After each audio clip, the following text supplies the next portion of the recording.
I'm Alicia. We're recording. All right, oh, Just be professional. no, just I'm whatever. gonna try and share my screen, but I'm letting you know that I'm having computer issues. So if something should happen and you lose me, I'll come back on, I promise, through my phone. And I'll just have to read my slides. Share. I think you're the only one that still makes slides, Alicia. Well, I have to because I ramble. And it's appreciated. I'm excited. Yeah, we see. Can you see it now? Yes. Oh, yeah. Yep. Yeah, baby. I'm waiting for it to load because my computer is going to die any second.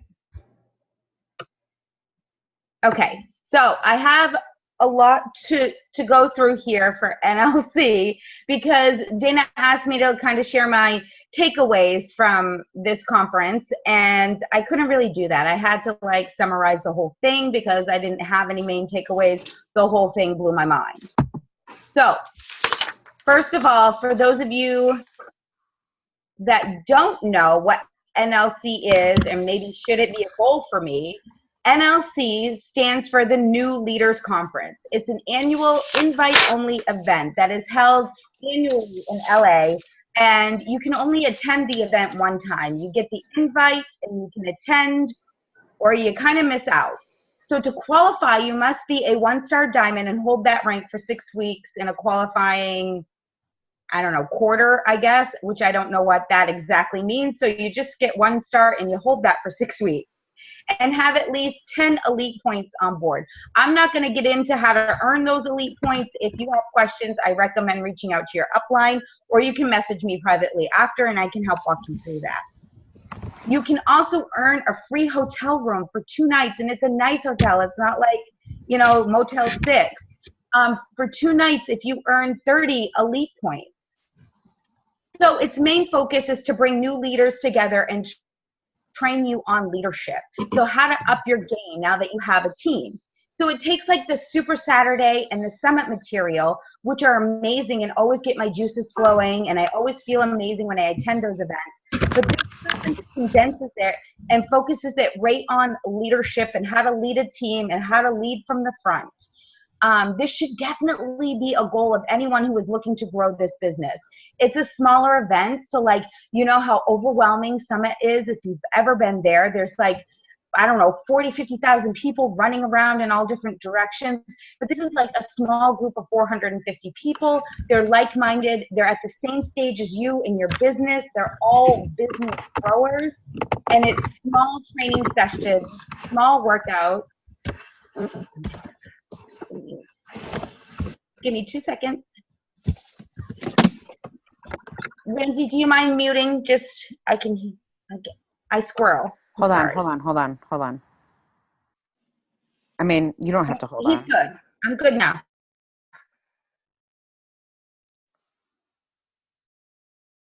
Are we frozen? I'm going to mute everybody except you. Am I frozen?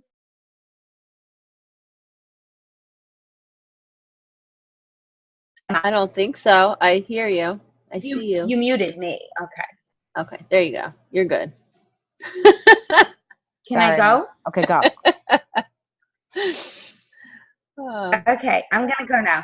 So it's small training sessions, small workout with a super trainer, and you get treated like royalty. You get like a little swag bag, and you get a nice hotel room, and you get these parties where you're able to be like elbow to elbow with Carl Deichler and Michael Neiman and, you know, your corporate leaders, and then the trainers are all there. So you get this special time where when you're at Summit and other things, it's just kind of like a madhouse, and this is more focused. So I really went through, so I'm just going,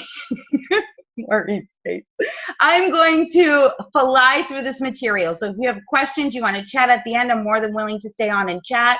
If you want to inbox me, please feel free.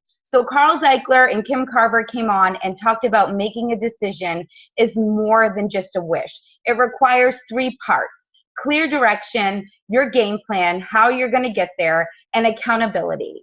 So intentions are not decision. We all come into this with the best of intentions. I'm going to do, but it's not a decision.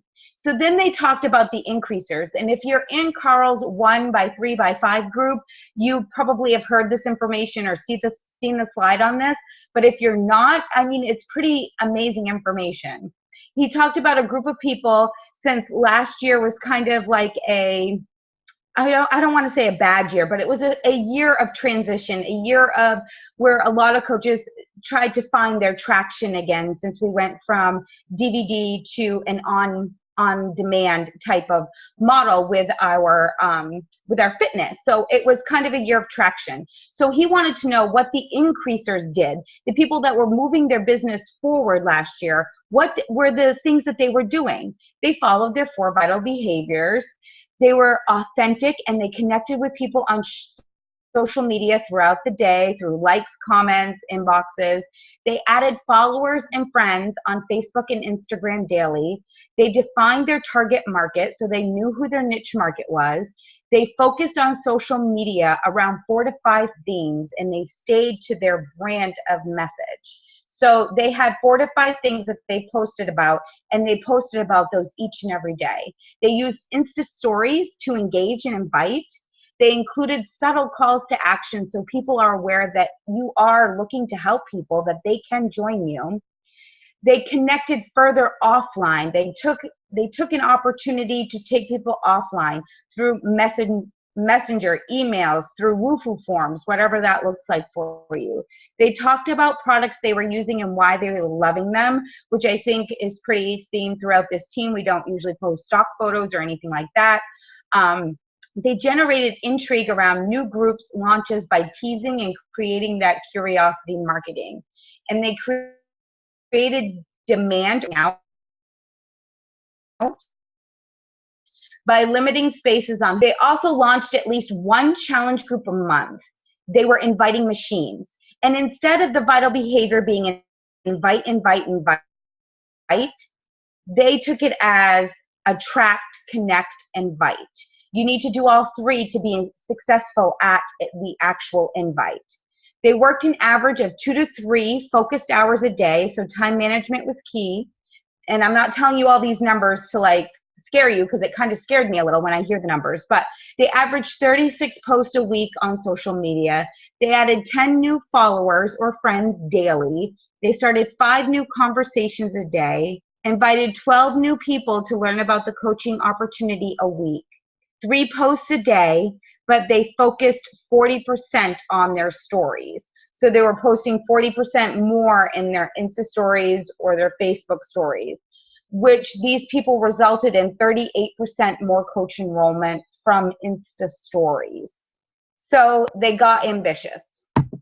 And then Jeff Hill came on and talked about moving people from good to great. And he recommended the book Good to Great by Jim Collins. And what he said is that good is the enemy to great, because it's easy and comfortable to be good. Like, we would all consider ourselves good people, right? We go to work, we make a good income, we're able to maybe pay our bills. That's good enough, right? So that is the enemy to great, because to be great, it takes dedication, sacrifice, hard work. So then he talked about the Stockdale paradox, and forgive me if I'm getting these words wrong, but he said that you have to be able to confront the brutal facts of your current reality, whatever that might be. You've got to be honest in a sense of where your business is at right now, or you'll never be able to tell where it's going. And it's humbling to know that maybe you're not doing the things that you really should be doing, but you got to have that gut check moment. So now that you've done that, you can retain faith that you will prevail in the end, regardless of the difficulties. So Stockdale, I guess, was a prisoner of war for over 7 years and was asked how he made it through when other people didn't. And he said that the optimistic people always thought that rescue was coming, so they didn't do anything. while he adapted to his current situation, while also being optimistic that he would get rescued at some point. But he never lost sight of where he was in the story or the end of the story. So if you don't know the destination of your train, would you get on that train? You've got to know where you're going and where you are currently in order to make the action happen. So then he talked about the culture of discipline. Discipline, thought, action. It does not happen in one fell swoop. It's not one single defining action. It's not one grand program, not one killer innovation, not one solitary lucky break or miracle moment, but consistency over time equals success, which I think we've all heard a gazillion times, but sometimes you need to hear it in another way. So then he talked about this guy, Dave Scott, who was a 6-time triathlete, and he always was looking for that competitive edge. And what he would do is he started rinsing off his cottage cheese to get rid of the extra fat on his cottage cheese. He needed to be really sleek, really slender. So it's just that little bit of extra. So are you willing to do that little bit extra to give you the competitive edge? And why not you? Why can't you be at the top of this business? And only you can answer that question. And he said, you make a difference in everyday lives every day. And I thought that that was kind of an awesome little thing. That's what we do. We make a difference in everyday lives every day. And then Michael Neiman came in talking about setting the bar and the leadership ladder. So he said the benchmark for all of us business builders should be aiming team leader on the leadership ladder. There are trainings in the back office, or again, you can talk to your upline about that, or ask me. I'd be happy to go over it with you. But the leadership ladder,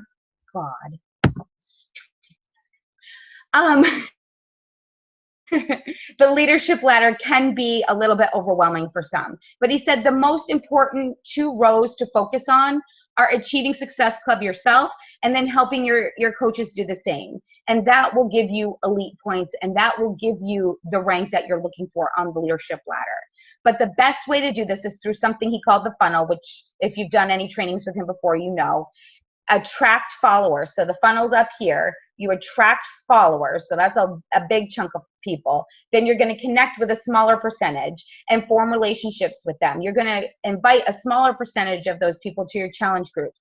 Even smaller percentage, you're going to get results. And then those people that you transform into advocates, you're going to invite to the coaching. So you're going to attract, connect, invite, get them results, and then invite them to join you as a coach. So that's the funnel. I have no cool pictures, just words. Kim Fitzpatrick was freaking amazing, blew my mind, never really followed her before, but you bet I am girl crushing on her now. She talked about customer experience and faith over fear and branding yourself. So, cool little fact. She was an attendee last year at the New Leaders Conference as a 2-star diamond. And this year she was hosting the event as a 5-star elite. Her goal is to give her clients, she calls them clients, the best damn day every day. She calls it the Disney World for weight loss, with the mindset of how she can serve them and how being the coach you said you would be, by helping them be successful, teaching them to be the leaders of their own life. Teach and model the magic. You can't ask somebody to do something that you're not willing to do yourself. And if you're a parent, you kind of already know that you can't just go because I said so, right? You can't say that to your clients either. Her presentation kind of overwhelmed me a little because she does so much for her clients, for her coaches. And then I needed to understand where I am in my journey. And I'm not a full-time coach. I don't have, an assistant and that sort of thing. So when I tell you these things, know that you pick and choose your nuggets and, ditch the rest for now. So she sends a welcome email to all of her clients along with a resource guide.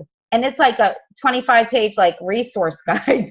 She pulled most of it out of the back office and she just binded it and she mailed it out. She parallels the coaching experience with her clients. So what I mean by that is she does weekly Zoom calls like this with her clients. She announces and introduces new clients in her group. So she has, you know, her, I call it my Fit Family group. She introduces everybody in there. She does weekly recognition for them. She makes them feel like part of the community and then focuses on their wins. So she does the same thing for her coaches, but she also does the exact same thing for her clients because she is assuming that all of them are going to want to coach at some point. So she treats them the same. And then she goes on to say that we are here on purpose and that we are the driving force to leave our own legacy. Being able to share on social media, she called a gift because we get to turn our mess into a message, our victim into a warrior. Branding ourselves is more about healing ourselves and helping others do the same. So she says, be bold, brave, and show up every effing day. And yes, I wrote effing. Okay. And then she talked about the full and then unapologetic. If you add value, you will be valued. So that's the thing. I don't know if you heard the national wake up call this morning, but it was pretty awesome. I can't remember her name, Jen something or rather, but she talked about, you know, just being valuable to other people. Like if they're asking for a recipe, she goes the extra step and inboxes them the recipe. If they're looking for a recommendation on an Instapot, she will message them privately, that kind of thing. So that's the same thing. If you're adding value, you will be valued. So when you're branding yourself, you list your 5 brand identifying attributes. She called them personality buckets. What represents and showcases you best? Your brand personality is a set of human characteristics, a consistent set of traits that you have every day. They're your fears, your sense of humor, your growth, but it's also the filters on your pictures, the fonts you're using, the lighting and colors you choose, your own personality. If you're weird, go with it. Like, be friggin' weird. You don't have to be what everybody else thinks you need to be. People need to see themselves through you. If you're personal, it's universal. So personal to me means vulnerable.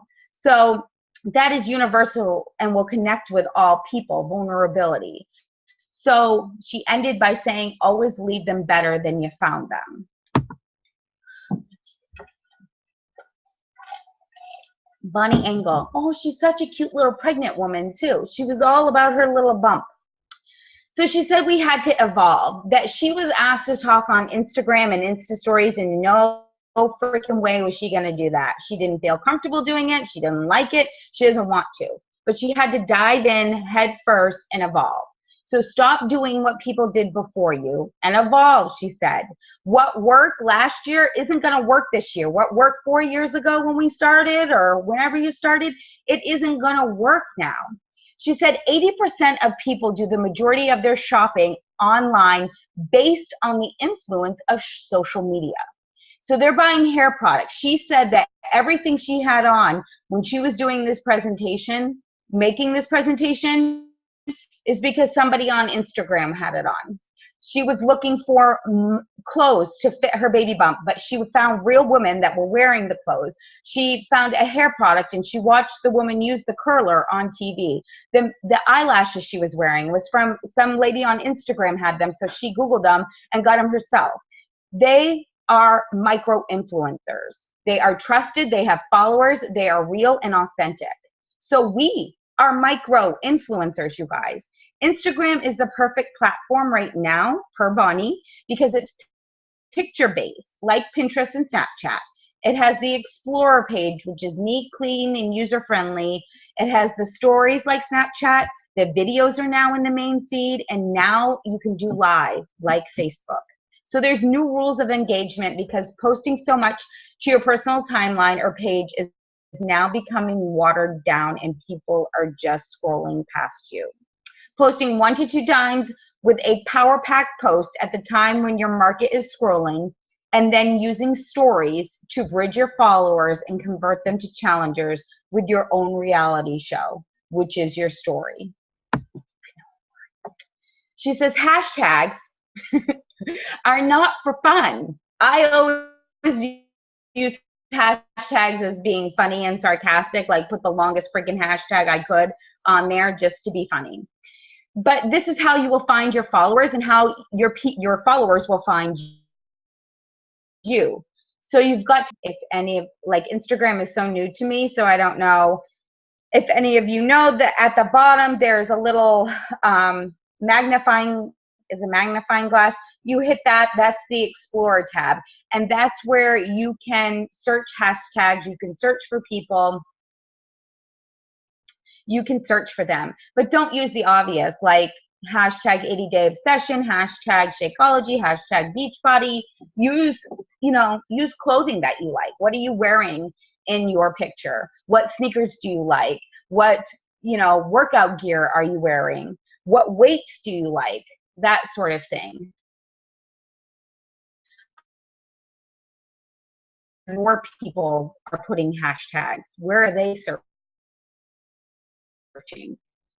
So, like I said, take the nuggets you can and the rest ditch it for now. Once you find your people, start connecting with likes and comments and direct message. I don't know if people know that about Instagram. Some of my team did not know that you could direct message people on Instagram. It is a feature in the upper right-hand corner. You can send people a message. When it feels right, send them a message. So she will start by liking and commenting on their stuff, and then she will direct message them. And then she often says at the end, which I'm not sure how I feel about this, are you a coach too? She says that it opens up the door for that conversation into coaching. So she'll say like, you're a pregnant mama and you're working out. Are you a coach too? That sort of thing. People would normally come back and say, oh, what's a coach? I don't know. Just throwing it out there. So she also said to turn your Instagram, there's a click under settings that you can set it up as a business page so that you can see your analytics. You can see how many people saw your stories, how many people are going through like the first two and then not listening to the rest, when your people are on Instagram. So, and then you can also connect it to your business page on Facebook, and you can run ads through Instagram as well. So definitely she recommended setting up as a business page. When you're posting, ask yourself, can I find the answer to my question from looking at the picture or reading the post? Or am I compelled to reach out to myself? You want them to reach out. You want to create that curiosity marketing. So every day you could, say day 33 out of 80 if you're doing 80-day obsession, but don't write hashtag 80-day obsession. You know what I mean? Because then I can just Google it and go get it on my own. Spruce your stuff up. Lighting matters, filters. Try to everything looks cohesive. Have fun and show your personality. When doing stories, you got to pick from 4 main categories daily. Where are you at in life? This is one of your categories. Are you single, married, kids, dog mom? Do you have a career? Obviously, health and fitness can be one of your categories. What is unique about your personality? Are you funny? Are you weird? Are you bitchy? Are you introverted? Whatever that is, own it. Then your business is one of them. You need to post about these things every day. And it might sound boring and monotonous to you, but it's cohesive and it's consistent to your niche market. They know what to expect from you each and every day. So if you get up consistently at 5 a.m., you put that 5 a.m., little timestamp on your thing, and you're getting your workout done. They know every day they can come to your page and know that you're working out at 5 a.m.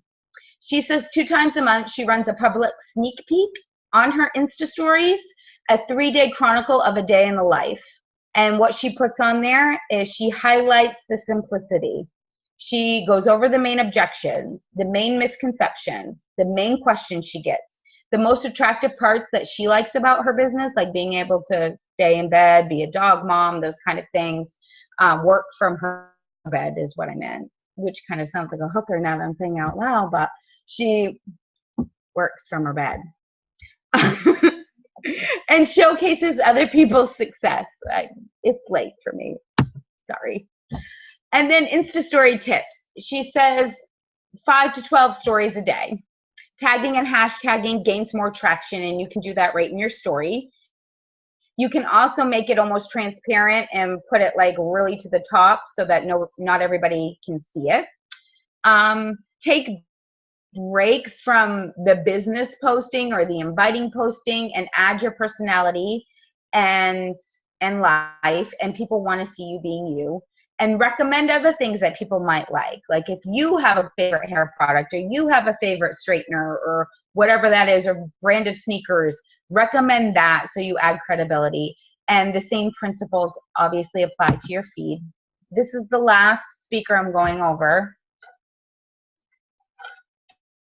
For those of you that are falling asleep, Melanie Mitro. She talked about success and life balance and a monthly marketing plan. You can either manage your time, or your time will manage time mindfully, which I think is where most of us fall short, is the mindfully spending our time. You don't have a lack of time, you have a lack of organization and direction. Truth bomb right there. What is your definition of success? Finish the sentence, I would be happy if X, Y, and Z. So you got to set goals. How many hours a day can you devote to your business? And she said, start like this. How many hours a day are for family time? Then add in your time, your workout and such, like grooming, I don't know, your shower, and then personal business growth, which is actually going to grow your business. You're inviting, and then you focus on your team. So you get everything else done, and then you do those one-on-one calls. You've got to openly communicate your goals and your schedule with your spouse and with your team so that they all feel a unified front. And then you have to schedule some unplugged time so that your spouse and your family know, like she says, when the bus hits the dooryard, do you say door? I don't even know if that's right. The doorway, whatever, when the bus comes and drops the kids off, that is when she schedules her unplugged time. From that moment till the kids go to bed, she is not on her phone. She is not doing any of the things. And then once the kids are in bed, she will do her team calls. She will do one-on-one time. And when she is working, she prioritizes things, the top 3 things she needs to get done that day. She sets a timer and she gets it done. And then this one is a hard one, but she says she ranks her team, not by who she thinks could make a great coach, because we all know that we have coaches on our team that we see all the potential in the world in, and we know if they could just, do X, Y, and Z, they would skyrocket to the top. Not that coach, but who is actually showing up to your team calls, who is actually showing up and asking for one-on-one calls, who is actually remaining coachable and does the things, implements them into their business that they have asked you for advice on. Those are the people that rank highest on your team, not the ones that have the most potential in your eyes, but the ones that are actually running with you. And then she said, we got to have a plan, because just like with our diet and our own fitness journey, I can't even think of words right now. We make bad choices when we don't have a plan. So just like with your fitness journey, you don't want to be standing in front of the refrigerator looking. And she said, are you just winging it? And that kind of struck a nerve with me, because I'm winging it. I don't know what the heck I'm going to post some days. So she said, you've got to, your goals need to break down into action. So pull out a calendar at the start of every month and anticipate your obstacles first. So she says when Summit comes and she knows there's going to be a product launch come Summit, she's got to make sure she marks that down on her calendar. If she has a vacation coming, she knows that she wants to meet goals before her vacation. Back to school, you got to be proactive with your business. So take notes of any business trends, like it's slower at Christmas time, it's slower at back to school time. So pick when you are going to start your challenge group is the next thing. Then back up 7 to 10 days, and that is when you want to start posting about it. And then she legit takes out a piece of paper creates a theme for her challenge group, starts brainstorming topics that she needs to post about, starts taking some pictures about what's going to go with these topics, and she starts writing out her post with attraction marketing in mind. She calls those her anchor posts. She has her filler posts that she'll put on her stories or what have you, but this is how she does her month. It's a little overwhelming. I get it. She says she does the same with sneak peeks, free groups, coaching opportunity calls, but she creates, again, the sense of urgency by having the group only have 10 people in it, by having the coaching opportunity call like the night before her coach training begins. You want to get into my, coach training camp. It starts on the 1st. We're having a coaching opportunity call on the 31st. So she creates that FOMO, that fear of missing out. It takes her 5 on any invite she does. She says, I can't just throw out a post and get all kinds of people to come to me. It takes me 5 days with those anchor posts to get any heat. And she said it's okay to get messy, repurpose what worked, scrap what didn't, and don't get frustrated the first time you implement something and it fails. That's normal. But you can't just wing it. You got to change the plan, but never the goal. Who's going next year? Yeah? Y'all going?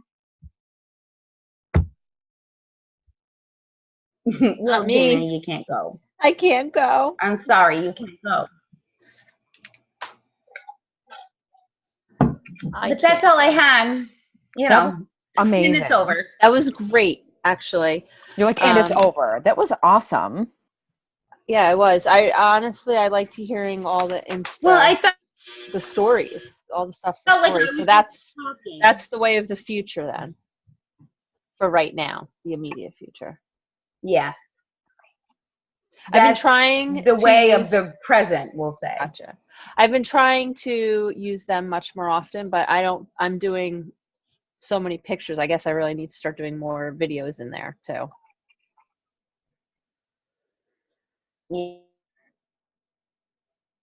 Now you're frozen. Yeah. I feel like a lot I of don't know stuff if is anyone getting can hear lost. me because everyone is frozen. Yeah, I can see you now. Okay, so I was looking on my Facebook, and all of a sudden, my feed is like full of all of these groups all of a sudden. I don't understand. Like every once in a while, this like really fucking weird shit happens. And I don't know if it's just on the phone, like if it's on the mobile app or what, but No, mine feed has been like all groups too. And I don't remember it being like that. And they're groups that like I haven't visited. Right. In a really long fucking time. Like years. Why is this even coming up? I didn't even remember I was in that group. So it's like really bizarre. Like this time of year, I do the 40 bags in 40 days challenge, and it's me. It's a reminder to go in and clean up my Facebook. What is that? It's like a decluttering challenge. So like you commit to during Lent, get rid of like big crap you have laying around your house a day. Gotcha. So like sometimes I'm like, well, I don't really feel like doing it, so I'll just clean up my social media. But like the same thing happened to me, Maureen, and I like joined or unfollowed whatever, like, I don't know, 20 groups. And a lot of them are just things that people have added me to. No, they were groups that I had asked to be added to, but like, why all of a sudden now? Like, it's so bizarre. I think it's just because it's ever changing. Mm-hmm. I feel like I have tons of groups in my feed too, like just tons of groups and less people. Like I don't see much from people anymore. And I'm like, well, and that's the other thing I've noticed. Like, if you are not posting on people's stuff, you won't see them anymore. And I it's know. quicker and quicker. and or it's annoying. interacting with them in message too. Yeah. Yeah, the people I'm seeing are the ones who I always message on their posts. Mm-hmm. Like Melissa Stanton had said to me, she's like, I don't see your posts anymore. Even Cheryl said it. And I'm like, if you haven't posted on one of my posts recently, you're not going to see me anymore. It's gone. Even if you follow that person. Yeah, it doesn't matter. If you don't post on their stuff, which I feel like it's almost makes it more work because you have to constantly be like on people's stuff. Is that, I know, and I'm like, I'm trying to get on and get off of Facebook, not there. So I guess, is that why stories are growing? Because they just kind of pop up in the top and you can scroll through them really fast. And I'm trying to, I'm trying to get all my workouts. Like I am posting on there every day, the stories, but I guess I need to do a better job of it. And what was that? I like that one thing. Now I got to go follow pregnant lady. Bunny Engel. Bunny. Yes, because that was interesting that she runs a sneak peek through her Insta story. Yeah, she says that she does have a Facebook group open that she'll pop people into that are really interested in, but she does do, and she says that she does the same thing with challenge groups. What do you mean? Like she'll do kind of like a sneak peek into a challenge group. I want every to catch month. one. I want to catch one of Insta those. stories. Yes. Can you follow people's stories? I guess if you're following them, you're following their story. I feel like I'm confused by how that would even work, but okay. Like she Me too. just That's why I said I want to go connect with her. 15-second clips, like, or a picture of her working it from her bed. Yeah. Oh, okay. Okay. Yep. Huh. I have to go follow her so I could see the next time she does one. My kids are with their dad tonight. My youngest daughter, like, she's got Instagram. I don't know. She's amazing at it, and I think I could have her on doing a tutorial for all us old people. I know. It truly is. That's seriously why it's taken me so. Like, I've been tiptoeing around Instagram for like 2 years now. It's ridiculous because I kind of can't figure it out. That's why I'm kind of. I did Snapchat go away? No. Oh, because I think Snapchat did some sort of upgrade and it annoyed people. So I haven't really Snapchatted. That is very true. I never figured out how to. I think I sent Maureen a Snapchat privately once, but I will tell you that I can't figure it out. There's a newer article that came out. So the woman Danielle, who owns the gym that I work at, she's taking like classes, like business classes, and it's like about building up like her business. And they were talking about Snapchat, and then she like posted an article like in the gym's business page, about Snapchat being on the rise, and I'm thinking, I don't understand, because unless it was a new one. No, it's Snapchat. It's not a new app. It was a new. No, a new article. Yeah. Huh. And the thing is that I don't understand, because unless they're in your phone, unless they're in your contacts, like, you're not growing. It's not like Facebook where you can grow new contacts. Do you know what I mean? I think that's, and I like that Facebook and Instagram are connected, because I feel like I can figure it out easier. Like, the only thing that drives me nuts is I'll post on Instagram stories and click share to Facebook stories, and it does not do it. Mine doesn't do that anymore. It won't even let me. It gives me the option to, but it never actually posts it, which drives me nuts. It actually, I used to be able to do it, and then all of a sudden it doesn't give me the option anymore. Wait, say that again? Yeah, so I've been doing Instagram stories lately, or I've been trying to post a little bit more that way. And it used to allow me to share directly to Facebook, but for some reason, it's not allowing me to do that. It doesn't even come up as an option anymore to go to Facebook stories. Okay, so when I'm posting on Instagram, it used to give me I have the option of sharing on Twitter and sharing on Facebook. And I always click to share on Facebook, and that's supposed to go on my like page. It's not doing it anymore. No, that's what I was saying. I try to do it with the stories, Instagram stories to Facebook stories, and it never shares it ever. But it's not stories. Mine's regular posts, and it used to, and it's not. Maureen, I had to relink my accounts. I was having the same problem. So, like, take it off and then put it back on? Okay. Yeah. Yeah, it's not doing it anymore. I shouldn't say take it off, but like, I had to go into Instagram and log out of Facebook and then sign back in. Okay. Yeah, I don't know what the hell. It's not posting onto my Twitter. Right. It sounds silly, but it's one step that is one step less because there's so many. I feel like I have to post.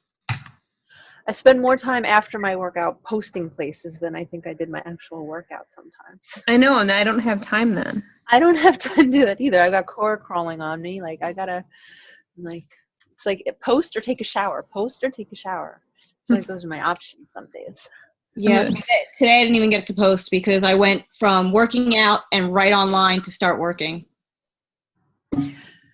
But I really like this, and I'm definitely going to go follow Bonnie Engel because I feel like I could learn a lot from her Instagram stories. Yeah, I think I'm noticing that I'm not seeing nearly as much interesting stuff in my Facebook feed as I used to, and it's definitely more stories now. So I wonder what. So when you engage on stories, though, it goes right to their personal messages, right? And that's the same with Instagram? Because I know that's with Facebook. I get a bunch of smiley faces, which I find kind of annoying. But at the same time, you can message them back. Yeah, on Instagram, you can do like the polls, which are really nice. So you get the results. Like if you do the poll, like, I don't know, do you want more information on my challenge group? Yes or no? Like you can see who exactly said yes, who said no, that sort of thing. So that's nice. I have to do that. That's a button that they can push. And you can change like the yes or no to that they don't have an option to say no. Right. Yes or hell yeah. Send me more info. Okay, send me a little info. Okay, just come say hi. Exactly. No, but message me anyway. He's in his underwear, so I'm trying to block him. I'm wondering how. So like, I feel like, you know, the stories you always see people on the top, right? And I wonder why you see those like 3 or 4 people first. I'm wondering what the algorithm is with that, and if are you interacting with people's stories? Because on my Instagram, it's funny because on Facebook, I never see Lindsay Matway anything ever. Never. Like, I didn't even know she had a lash business. Somebody messaging, they're like, is she still, oh, it's you, Maureen. Is she still doing Beachbody? And I'm like, I don't know. I don't see her page, but I would have to assume she's still doing Beachbody. That's her bread and butter. But on Instagram, she's my first person that pops up every single time in my stories. So I wonder what that algorithm is. Are you watching her stories? No. Because that blows my theory. Yeah, because I try not to watch things that I don't need to be watching. Same. Because I get sucked down. I'm easily like, ooh, puppies.